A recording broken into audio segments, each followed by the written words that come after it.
Water, there's never enough of it. Well, Hydraloop, you may have a solution to take the water we have and use it a little bit more. Why don't you tell us about your device that you're bringing here to the United States? Yes, absolutely. Thank you, Ken. So Hydraloop is the developer of a decentralized gray water recycling technology. So the ability to use water twice. We, every day, are throwing water away. We're flushing it down the toilet. We're using it in our bathtubs, in our pools.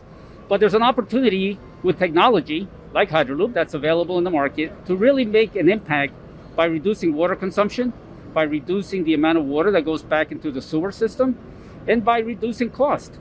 So it's a circular solution that allows us to use water twice.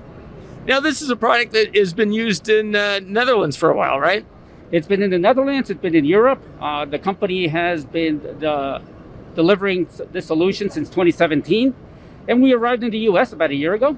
Obviously, water drought conditions are well documented. So states like California, Arizona, Nevada, New Mexico have significant interest in our technology. But also states like Florida has taken an aggressive position. Texas has taken an interesting position. So we see the demand coming from the market, and we are ready to bring the solution to both homeowners and to commercial buildings. So what are the barriers, the impediments to deployment? So as we look at the US market, there is a significant appetite from the end user. It's a sustainable product, so it's on the sustainable agenda.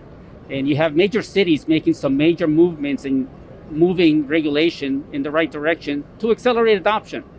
So we see one of our major challenges is regulation at different jurisdictions to make sure that the technology is validated, is accepted, and then that is adapted in a much bigger way, in a faster way than what we're doing today. So we're having conversations with regulators, we're talking and educating. Educating is a big part of what we're doing, especially in states like Florida and Texas, where the situation is quickly becoming just as bad as in the West Coast of the United States.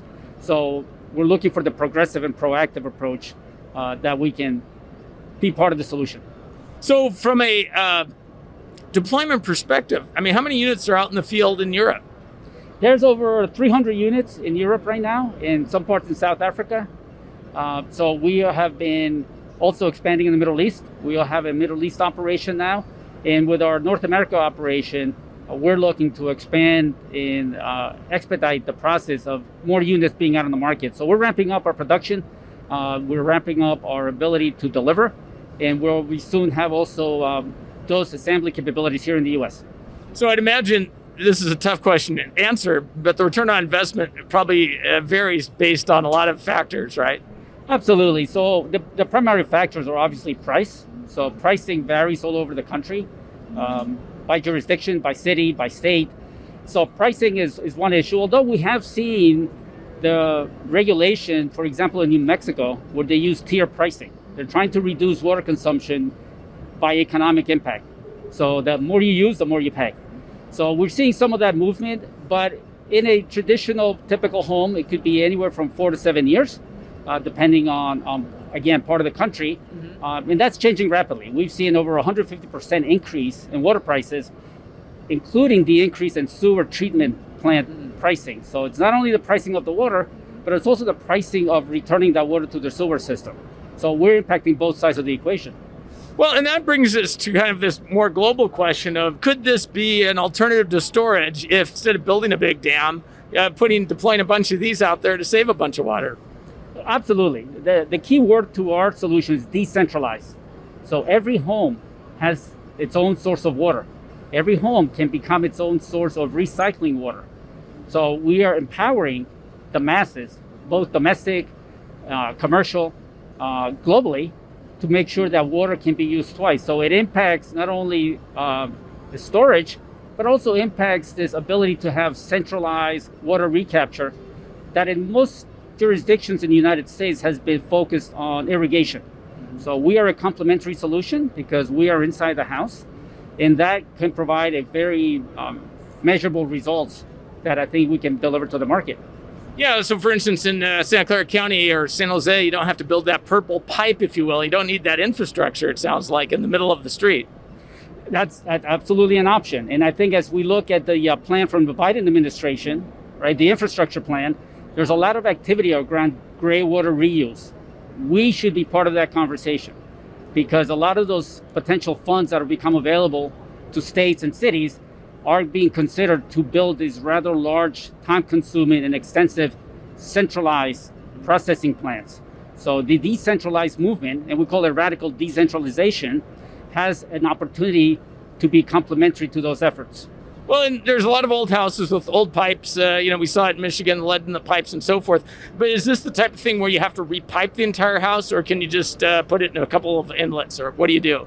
You have some repiping to do on the plumbing. So our point of entry in the market is new homes being built. Okay. So to put that into perspective, in 2021, there were 1.7 million permits, if you look at the U.S. Census Bureau data, that were assigned for new builds. So that's 1.7 million homes that should have a decentralized recycling system. If you see the impact of what can be saved, annual gallons, it's significant. It adds up. So yes, new homes, new build, because we have the ability to impact the piping. We call it recycle ready. So that's a good starting point. We are seeing a lot of activity also from the industry that's doing retrofits, right? Kitchen retrofits, bathroom retrofits, especially in California. So there's an opportunity there as well. It can work in every home, but it gets a little more challenging if you have to redo piping on existing homes, but it's possible. Let's talk a little bit about the technology. How are you ensuring this water is clean? So the technology is really our competitive advantage because gray water recycling has been around for a number of years. The challenge has been maintenance, right? And maintenance is driven by filters technology. Our solution is no filters, no membranes, no chemicals. And that is a significant change. That's a game changer in the industry because now we're reducing the cost of ownership. We're reducing the cost of maintenance. And really the system has a smart app and a smart solution that allows it to self-clean, to self-maintain, but also through the technology we've integrated to provide a very sophisticated cleaning of water process that has become certified by NSF 350, which is the highest standard of water quality in the international community. So is it UV or something like that, or how do you actually? So UV is included. We included MBVR technology as well. What does that acronym stand for? So that's membrane technology. So that's used as part of the sanitation process. We use sedimentation, which means the heavier particles get automatically skimmed and thrown out because we're also connected to the sewer system. Okay. So it's important to note that the end user never runs out of water, right? The system is also connected to the local water and sewer source. So when we're processing water or water's not available to reuse, then they can go back to their local water tap. The other interesting technology is if you've ever been to an aquarium, you see tiny bubbles floating all the time. Well, those tiny bubbles have a purpose. They're capturing small particles and getting them out of the system. So it's a very complex, sophisticated, yet simple technology that can really drive some significant savings. So generally no maintenance required then, but I assume it's connected to the internet. You said there was an app. It's connected to the internet. It's a smart technology that allows the end user to look at how the application is functioning. It'll warn you if something's wrong with the unit. You can put it on vacation mode when you go away. You can certainly manage and determine how to use water. Keeping in mind that the technology fundamentally is designed to use water twice. But we're also encouraging a change of lifestyle, right? How much water can you save if you reduce the amount of time you spend in the shower? How much time can you save or water can you save if you reduce when you do your laundry? So there's a combination of things that need to happen in order for us to address the water challenge globally. But technology like ours can and should be embraced in a much more accelerated pace. And we have the ability today to start making that impact. So do you see this as more of a service provider play, though? It seems to me water companies should be jumping on this and offering it as a service or something. We're seeing the movement from water companies where they're looking to evaluate and accept technology in a faster way.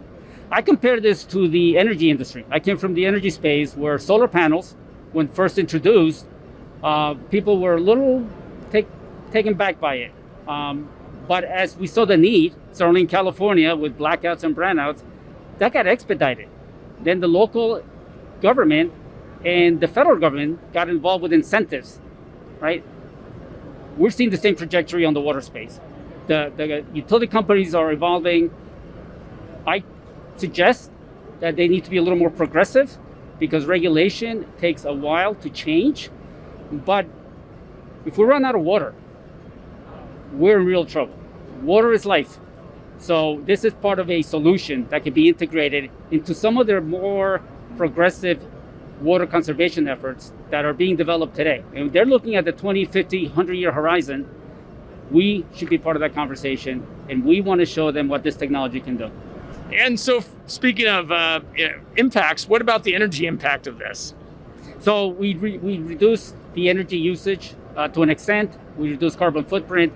Think of water in the washer, right? By the time our water gets treated through our system, that water is at a warmer temperature than if you use cold water that's coming into a washer. So it takes a washer less time to heat up the water.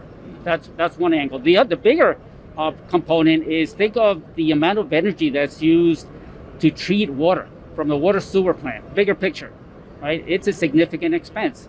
So reducing the amount of water that gets returned through the system will absolutely have an impact on that kind of energy being used. But there is a little bit of energy drop for the consumer, right? I mean, a few hundred watts or something. Oh yeah, there's some energy savings to the consumer. The system uses low amount of energy annually. So I go back to the low cost of ownership because that's really part of what our development team, our founders, were always focused on based on previous versions of other companies that had attempted to enter the market. Excellent. Well, I wish you luck as you move forward in this new endeavor. Appreciate it. Thank you very much. Thanks.